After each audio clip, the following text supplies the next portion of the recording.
The Democratic Alliance is hosting its biggest Congress yet, with over 2,000 delegates expected to attend. The two-day Congress will elect a federal leader, federal chair and 3 deputies. There's already a press briefing that's underway. Let's listen to Sivwe Gwagube, presiding officer for the Congress. And we are joined by Bridget Masango and Dr. Mimi Gondwe, who are also presiding officers. So they are going to be the ones who are talking about the contents of what we are here to do. And also, I just do want to remind all of you that, of course, none of us are able to speak on behalf of the candidates. The candidates ought to do that themselves.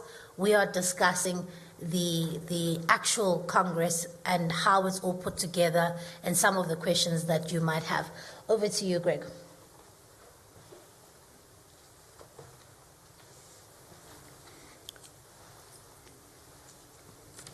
Right, thank you very much, Siv, and welcome to the representatives of the media. So I think it's probably appropriate that I start by saying we do take great pride in the way we conduct our internal elections, the democratic institutions that we have entrenched within the party, right from ground level up, our branch delegates coming from around the country, and of course how we showcase that during a federal Congress, which you will now be seeing this weekend. Our delegates have started to arrive. The first buses from the Western Cape and some of the further provinces left at about midday yesterday, so we're really excited as we actually feel the excitement building up and the sense that it's finally arrived. There will be nearly 2,000 delegates that will be attending from all around the country. It's important to note that we are not having a Congress comprised only of public representatives. Our Constitution specifies that at least 45% of our delegates must in fact be non-public representatives. And that gives us an opportunity to make sure that the authentic voice of South Africa is in fact represented at our Congress. The delegates are chosen on a fairly complex formula. They are voted for in their branches, as I've said, audited, and a list of delegates from every branch will go through, and then we rank them, including one of the criteria being, is this branch in an area that isn't controlled by the DA? So it might, for example, be another party's branch, another party's ward in the last national elections, or more importantly, in the last local government elections. And if that's the case, then that branch gets extra points, and all the branches are ranked. And that way we make sure that we have a mix of people from urban areas, we have people from rural areas, but importantly, not only will we be representing the people that actually vote for us, but also the people that we very much like to vote for us in the future. And that branch component, by incentivizing formation of branches in wards that are held currently by other parties, will give us that. As Siv has said, we believe this Congress is very important because, with opinion polls constantly reflecting the ruling party under 40%, very often, as happened in Rapport and has happened in the Social Research Foundation polling, which indicated that the DA has now taken over and has overtaken the ANC in urban areas, we could very well be electing the president of the country at this Congress this weekend, selecting our presidential candidate, because with only 11% in all of these polls confirmed by the ANC and our own polling between us and the ANC, it is now very, very close, and the likelihood of no party getting an outright majority next year is very, very much on the cards. We also have, as Siva said, over 400 members from the media. That, by comparison, was only 100 or so in our last Congress. So it does show the interest in this particular Congress. It shows, I think, that South Africa is expecting something very dramatic to happen in 2024, and therefore this Congress is important for that reason. And we even have media from England and France. So our Congress will consist of just under 2,000 delegates. They will be made up, as I said, 45% of those delegates will be delegates from our branches, our activists that are elected to represent their particular area and be here. There will be around about 1,000 councillors that will be here as well as a result of their own internal council elections, obviously MPs and MPLs. There will be a sizable delegation from every province. Every province is well represented.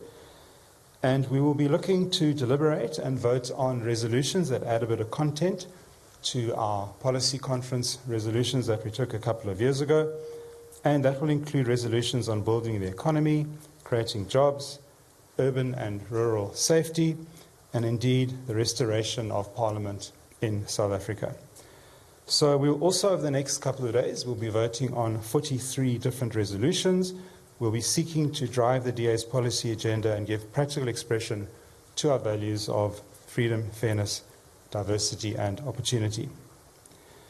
Most of the resolutions that you'll see will talk to the need to build on and extend our policy offer for creating an inclusive society in our country.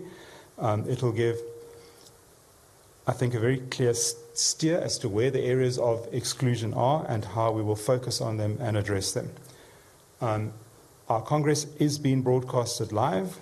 South Africans can watch the full broadcast by visiting our particular website, and we also invite those following on Twitter to use the hashtags provided for that.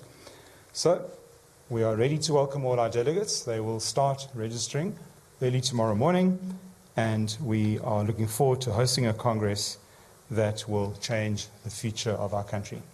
Thank you very much.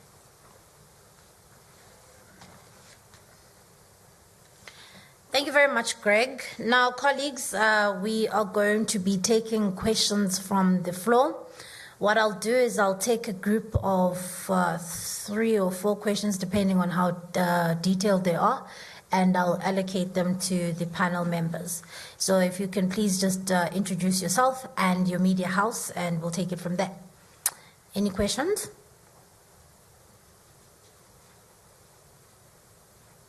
Yes, sir, and the sir next to him, and yes, ma'am, and ma'am.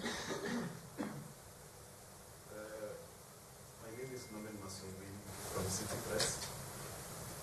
My question relates to, yesterday or in this week, the leader candidate, Dr. Popalas, sent a video to all the delegates in which he is discrediting the voting system of the DA and the county, which indicates that chances of her signing the acceptance of the results, whether she win or lose, are high. Has she raised those concerns that she has sent with, that she's talking about in the video with the electoral committee? Is it not also a breach of the internal processes for her to also go out and send it to the delegates, a concern before the Congress? What are you going to do about it? Okay, cool. Thank you so very much. I'm going to allocate that to you, Greg, and I think you may be able to handle the issue around conduct of candidates. All right, so. Silver Speaker from UFM. My question is on the party. Are you concerned that that it's so predictable that the outcome it will simply go to John Stevens simply because most of the delegates are white? Isn't that concerning you? All right, ma'am. From SABC News. Just in terms of the substantive policy, the economic policies, what are the key policies that are going to be discussed around growing the economy and growing jobs? Okay. And the last one there is back. Daniel Zohoto from Kaya 959, just about the chaos we're seeing in the coalitions, just a response from the DA heading towards this conference and reflecting on some of the losses. You've lost Ekuleni as well as Joburg, only gaining Tshwane. So as you walk into this conference, how are you reflecting on the coalition governments? All right, cool. Greg, if you can please just to deal with City Press, the voting system and counting, and if you could also be as so kind to deal with UFM concerned about the composition of the the voting delegates. And I can come back and deal with SABC and Kaya's questions on policy. And the last question was about coalitions. Yes, thanks.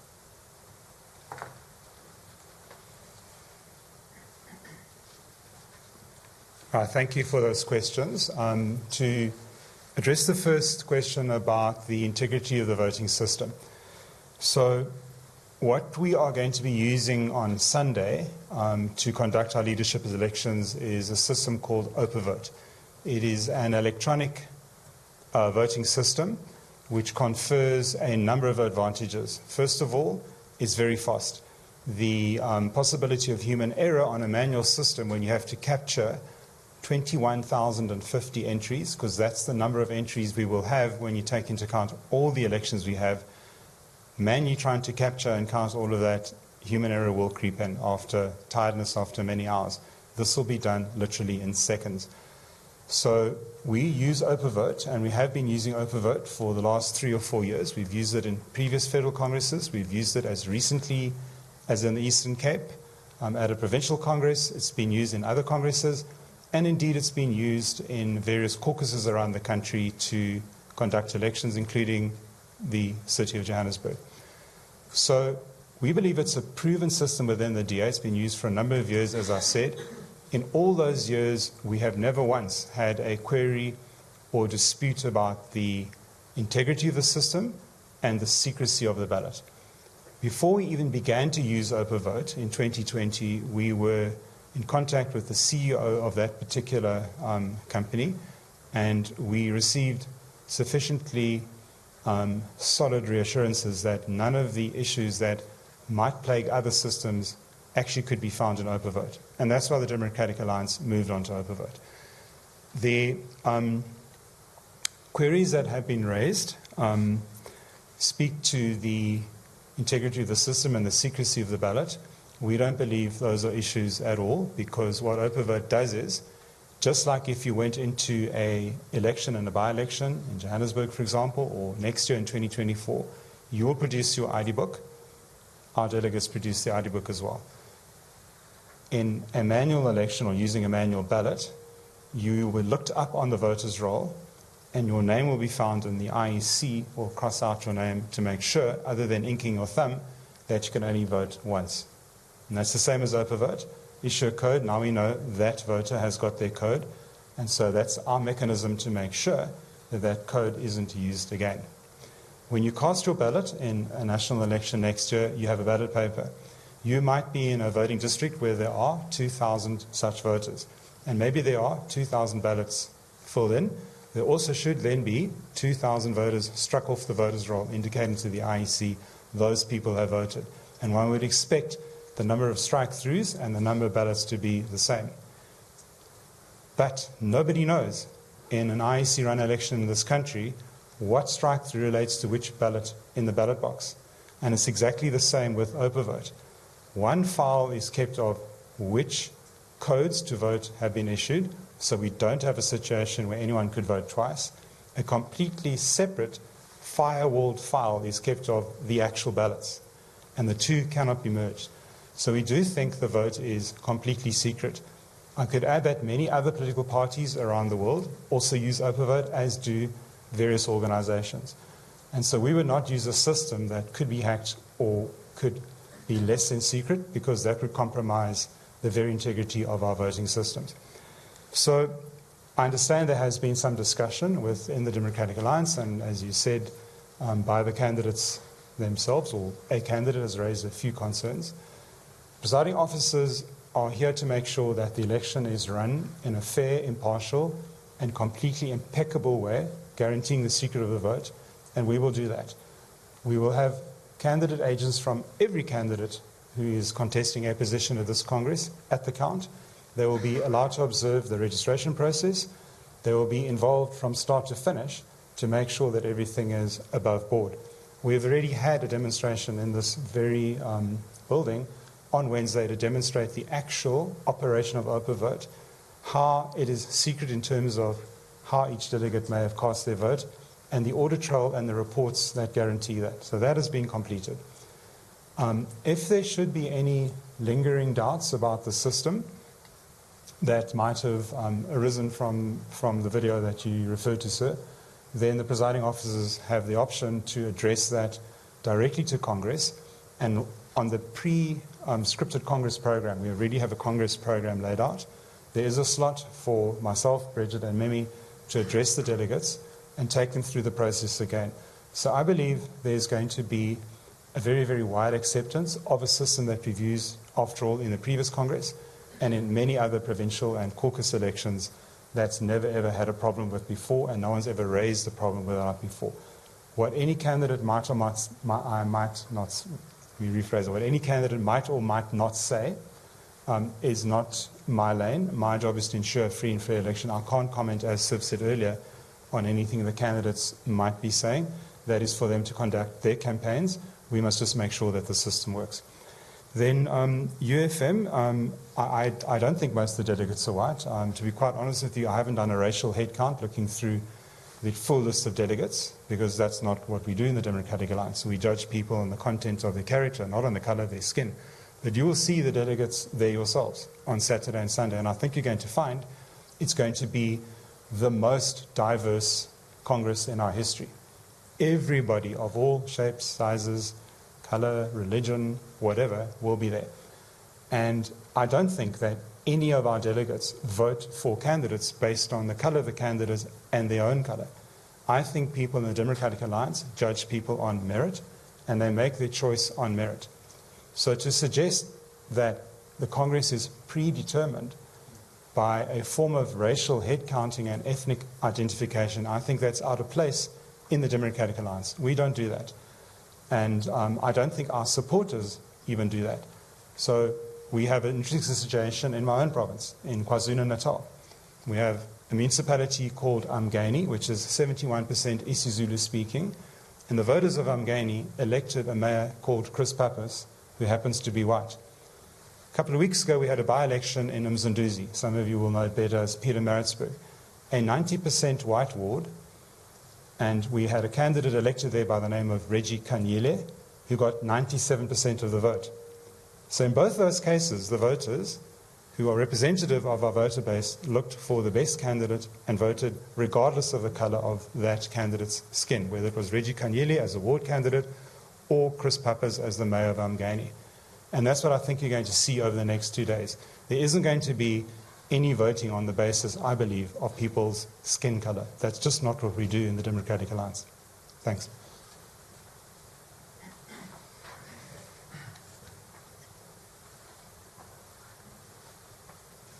Thanks, Greg. Siv has asked me to deal with the policy resolution specifically aimed at getting the economy to grow.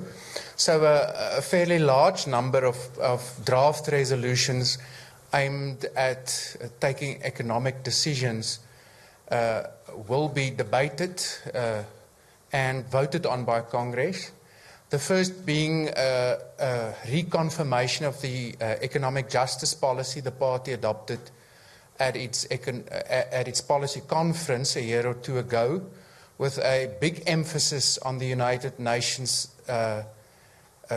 Sustainable Development Goals and the fact that it focused on inclusive growth rather than political considerations when dealing with economic inclusion. Other economic focused draft resolutions were about possible abolition of tax and tariffs to get the economy growing, government debt and specifically debt ceilings, affording land ownership rights to more South Africans in order to unlock the potential economic use of land, the independence of the Reserve Bank, and in terms of specifically economically empowering the youth of South Africa, the evolution of the current powers and authority of the National Youth Development Agency into provincial youth development agencies who would be better suited to address the skills needs of youth in specific provinces. So I think that clearly indicates that this Congress will in a major way wrestle with what is South Africa's biggest issue, and that is to get the economy growing and to create jobs. Thanks. I'm going to be dealing with the Kaya FM question on coalitions. And I think perhaps it's quite important to take a step back about why it was that we entered into these coalition governments. After 2021, it was clear that these coalition governments were going to be incredibly difficult. However, we could not as a political party simply stand back and say, because we did not get enough votes, we're not going to enter into any coalition agreements. We entered into coalition agreements which were difficult, which were large in number, and were always going to be difficult to steer in the right direction, or at least steer in the direction that would serve the residents. But it was important that we tried, because we did not want to say to voters that we stayed away, even though we could save you from what we deemed as a coalition of corruption.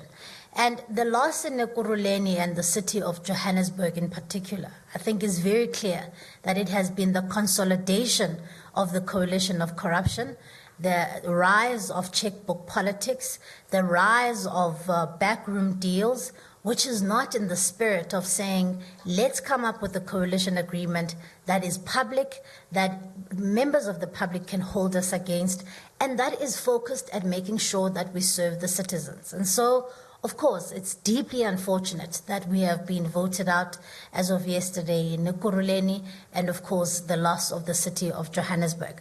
But we have committed to sitting in the opposition benches and doing what we said we would do, which is to represent the people. But we've also seen that the multi-party coalition in the city of Tshwane, we've recently elected a mayor in Silius Brink. And of course, we are now moving at pace to try and make sure that we turn the city's finances around, again, focusing on making sure that our primary focus is ensuring that we serve the residents of these metros ultimately.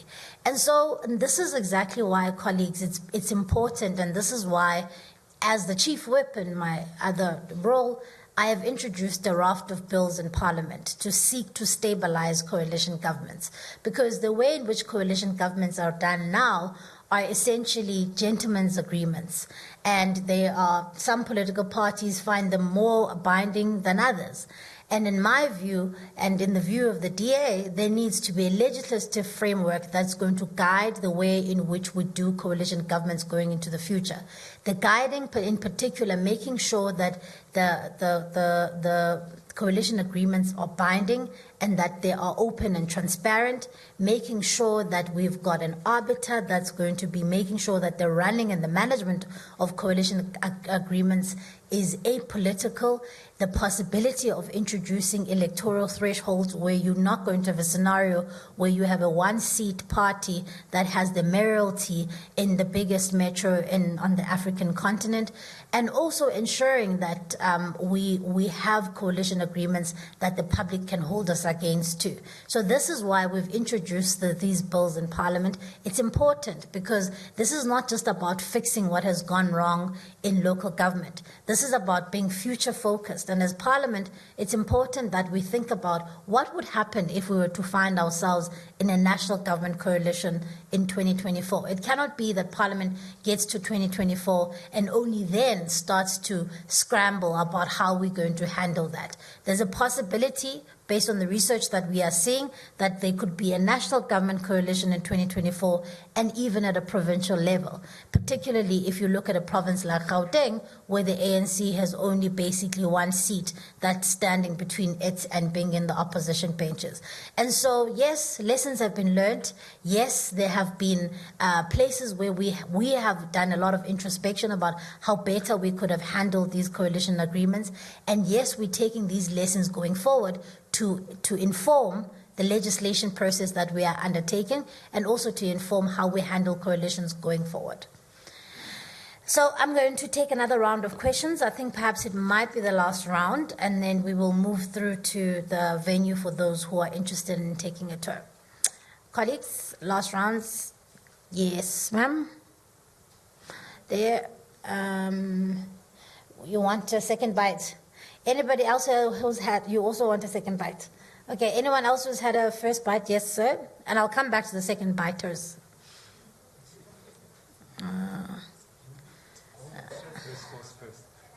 Okay, first biter, where are you? Yeah, okay, cool. All right, so Natasha, Govern, and then the second biters here. Oh, did I miss somebody? Some girl. Okay, there's the first biter. Okay, the three first biters here and the second biters there.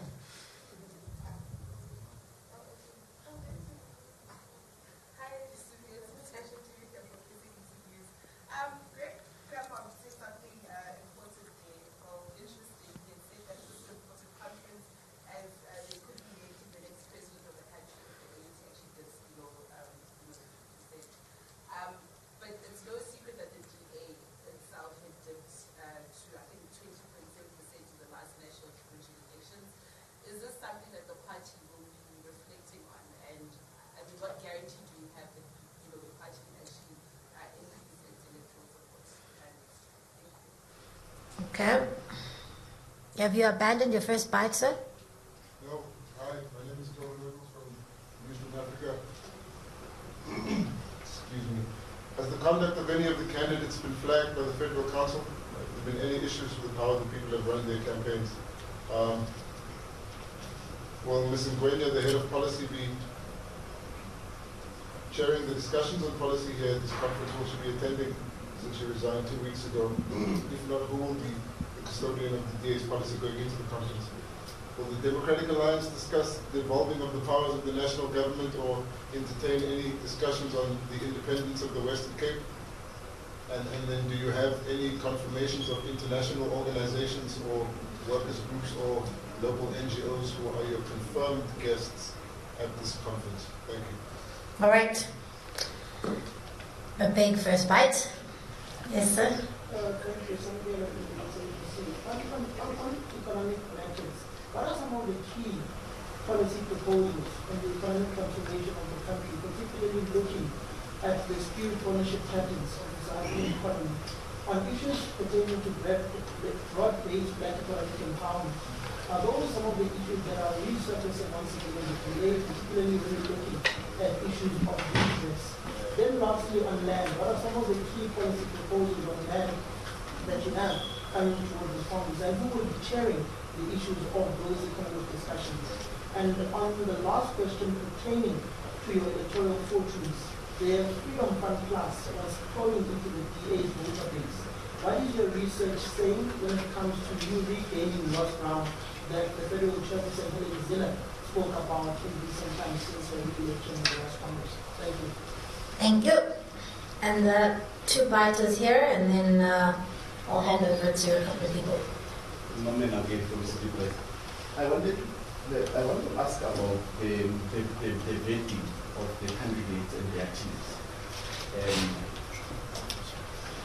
I'm asking this question because there are allegations that are, tainting some of the candidates, and for instance, the withdrawal of Lungile Peñani was said to have a past history that forced her to withdraw from the three positions. And also the team of Dr. Mpokalat, the campaign manager. If you check the Google, when you do a Google search, you will find that there are levels where what's his name, Solomon Minded, that he's been expressed dating back to 2016. Was your vetting system thorough, and what did you do? Did you ignore some of those? How do you respond to all those that said DA forced Peñani to withdraw from the top position that she was vying for because of past history relating to the previous work where she was allegedly charged, found guilty, and also having an alleged criminal case? Okay, cool. And then the last question from the SABC. Yeah, on the issue of the energy crisis, we know that it's going to take some time for the situation to be resolved. And of course, people have different views as to the way the ANC government is looking to resolve the issue. So if we were to make the assumption that the DA has significant power next year in 2024, and you actually do have a president at the helm, even though it would have to be done through consensus because it would be a coalition government. If you were in that position, how would you deal with the energy crisis? Would you leave things as they are because the plans in place are satisfactory, or would you do things, very differently? Cool. Thank you very much. So this is how we're going to handle the questions. I am going to allocate Natasha's question, the SABC, that side on the growth of the DA, to you, Greg, particularly some of the markers along the way of why we anticipate that we are not very far off from the ANC. And the candidate's conduct is also going to go to you, Greg, as the presiding officer. And then, Werner, if you can handle for me some of the key policy questions. So the energy, our economic justice policy, land, and devolution. And I will deal with the issue of Gwen Gwenya. If the other two presiding officers can please deal with the issue of Lungile Penyane and the vetting of candidates. So Ms. Gwenya has received an offer from a multinational company, and in fact she had indicated her decision to the Democratic Alliance to resign and pursue future endeavors at this place, and had sought to serve her notice so that we can have a smooth transition from her as being the head of policy as we head towards the Congress. And it's been a really good process of handing over, and we've got a team in place that's going to be chairing the policy discussions this weekend. And so we don't think that her absence is going to be much of an issue. As I said, she has served her notice and has really done an excellent job of handing over some of the work that was being done at the policy level. And I think just to maybe just foreground Greg's points here on the growth of the DA. Of course, Natasha, it's going to be incredibly important that the leaders that are elected this weekend understand what it is that we've got to do going into 2024. Our view is that the country is going in the wrong direction. The country is in crisis. And we've got two imperatives that we've got to do. One, we want to bring the ANC below 50%. Number two, we want to grow enough so that we can be the key anchor tenant of whatever new formation of a government we may see in 2024. And that those candidates that are elected are going to have to understand that's what the DA is going to have to do between now and the elections. It is no doubt in our minds that we cannot afford to not grow if we are going to see ourselves as being a key anchor of any coalition governments in 2024. Greg, though, you might have some more detailed responses, and over to you guys. Thanks, Siv. So I'll take Natasha's question on the growth of the DA, and I'll also answer, I think it was Toby, your question on the Freedom Front Plus, and then, as Siv said, Bridget or Mimi will answer the questions about Lungile Penyane. So, yes, indeed, you're quite correct that in 2019 the Democratic Alliance polled 20.7%. That was 4 years ago. It's a long time ago, and things have changed a lot in our country. And so we do poll the electorate, as does the ANC, as does other non-political parties, like newspapers and like the Social Research Foundation. And so the numbers coming through indicate that shift in support across the country for all parties. All parties get included in research. And I take as my point of departure the fact that the Rapport newspaper did publish a poll which showed us only 11% behind the ANC and the ANC under 40%. That says to me that the 2024 national election is going to be the most open election we've had in our history. Our own polling confirms what Rapport published, and interestingly, an internal poll that the ANC did was leaked, and it showed, in fact, they were polling even lower than we thought they were polling, in the low 30s. So that's why I say this Congress is important, because the leader that is elected, very likely to be the presidential candidate, and with the ruling party set to plummet by such a large percentage, there's a lot that can happen. So the question then asks about the credibility about our claims that this could be a make-and-break Congress for a make-and-break election. And the best indicator of how our party is actually doing is by-elections, because that's not an opinion poll, that's actual voters that are voting. And for us to do much better in 2024, what we have to do is to break into areas where historically we haven't necessarily been the first choice of voters. And a very recent by-election was held in a place called Enoch Ngijima in the rural part of the Eastern Cape, a 100% black ward. The Democratic Alliance polled 38% in that ward. Just before that, in an ANC stronghold, a very loyal ANC supporting area in the city of Cape Town in Nyanga, we had a very, very pleasing increase as well. So what those by-elections tell me is that the Social Research Foundation, putting us ahead of the ANC now in urban areas, most of our country is now urbanized. Rapport, our own polling, and even the ANC's polling is correct. The by-elections actually do show that the ANC is very frequently now under 40%, and we are sometimes within single-digit points behind. So that's why I think this is a very important Congress, and we have a very open election next year. Tony, I think you said your name was. Is that right? You, sir? Govan, sorry. Okay. Yes, in some instances, the Freedom Front has done better in by-elections, but then so have we. And so there is a contestation between the Democratic Alliance and the Freedom Front Plus in some areas, but I would refer you to Mogale City, where we got a huge majority in that by-election, perhaps more importantly, on a wider scale, in Dutsibotla. Dutsibotla, the entire municipality re-voted, and that is a truer test, I think, than one single ward where very, very local circumstances and local personalities can play a big role. In 2024, every single VD, every single ward, every single South African is going to be voting, and smaller parties have to spread their resources very, very thinly, unlike they can do in a by-election where you can concentrate. In Dutsibotla, we held up our support, we increased a little bit. The Freedom Front Plus lost half of their councillors.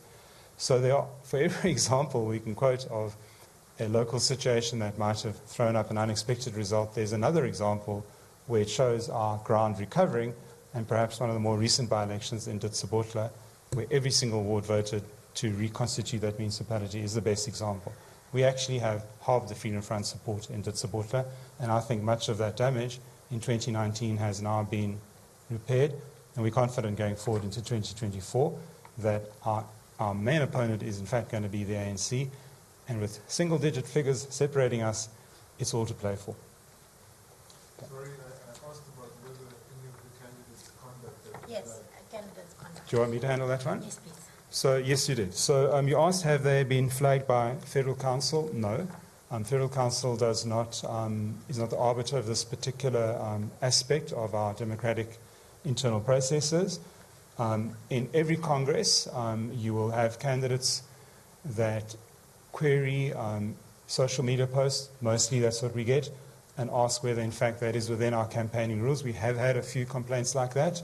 We deal with those. We speak to the people who put up those posts, and we ask them to withdraw those posts if, in the opinion of the presiding officers, they have transgressed the rules. There's been a couple of those, but by and large, this Congress has been characterized by relatively few, and let's hold thumbs that remains in place until Sunday afternoon.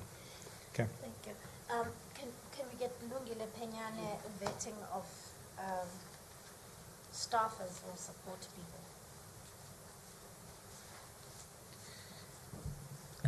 Norman, you asked about, I think you're trying to make specific reference to the Lungile Penyane matter. And I'll start with that, and then I'll move on to the issue of the vetting of the candidates. So Ms. Penyane withdrew from, 3 positions, as you may well know. And I want to just, categorically state that she was not forced to withdraw from those positions. She withdrew from those positions voluntarily because she felt that, the current incumbents were doing a good job in the positions and she didn't feel the need to contest for those positions. And according to our knowledge as presiding officers, she has no criminal record, that we are aware of. In other words, we've not had sight of a document that proves or confirms that she indeed has a criminal record. And as many of you in this room will know, the case with her employer is still pending and hasn't been finalized. So until such a time, we have confirmation of the fact that she has a criminal record or she doesn't, then, and until such a time that we know the outcome of the case with her employer, she remains a candidate and she is contesting the other positions.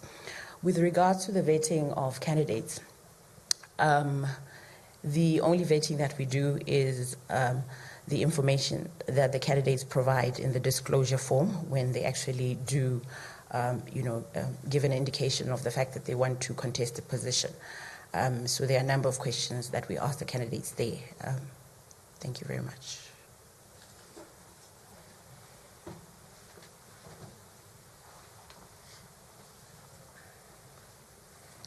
Okay, Garvin, you asked about the evolution of powers and the issue of Cape independence.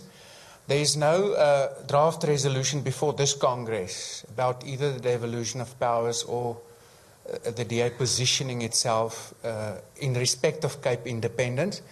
But what has to be remembered, of course, is that whilst the Federal Congress is the supreme policy-making body of this party, it's not the only body entrusted with making policy. So when Congress is not in session, Federal Council may make policy, and in certain circumstances, the leader and the National Assembly caucus may make policy.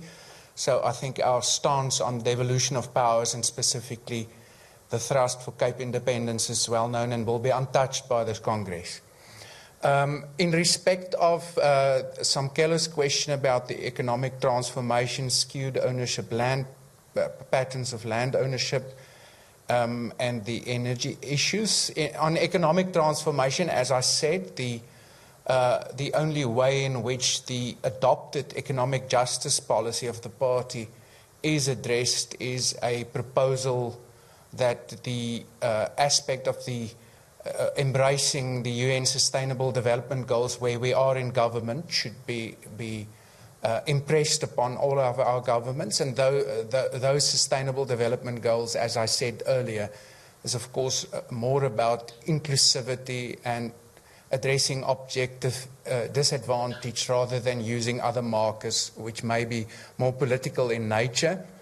In terms of the skewed ownership patterns of land ownership, there is a draft resolution to confirm that the party, through what is also a private member's bill already before Parliament, the Land Justice Bill, will try and address skewed patterns of ownership by working towards affording those who live in communal areas and who are interested in title deeds, those title deeds. But once again, as I said, that doesn't take away from the fact that this party has had a long stance that we're not turning a blind eye to issues of land restitution and land reform, but we are not interested in addressing that through expropriation without compensation, etc., etc. So our other stances on those issues remain unchanged and will not be debated by this Congress. Thanks. All right, colleagues, I think unless there are any burning questions or if we may want to take one-on-one, are you interested in a one-on-one? Okay, all right, okay, cool. So perhaps we can do a one-on-one, Werner, so that you can expand a little bit more. Unless there are any burning questions, thank you very much for joining us. I think for us, this is a source of pride for the DA. The fact that we can hold a Congress that is without drama, where we do not have chairs that are flying around, that speaks again. We last had our last federal Congress 3 years ago. There are some political parties who are yet to have won. So it speaks to about the fact that we recognize the value of internal democracy. As a party that's asking South Africans to entrust us or to govern, we value internal democracy as well in the organization, and we encourage contestation of ideas, contestation of positions, and so for us, this is a source of pride. And so thank you very much. Those who are interested in going with us to check out the venue, we will see you there.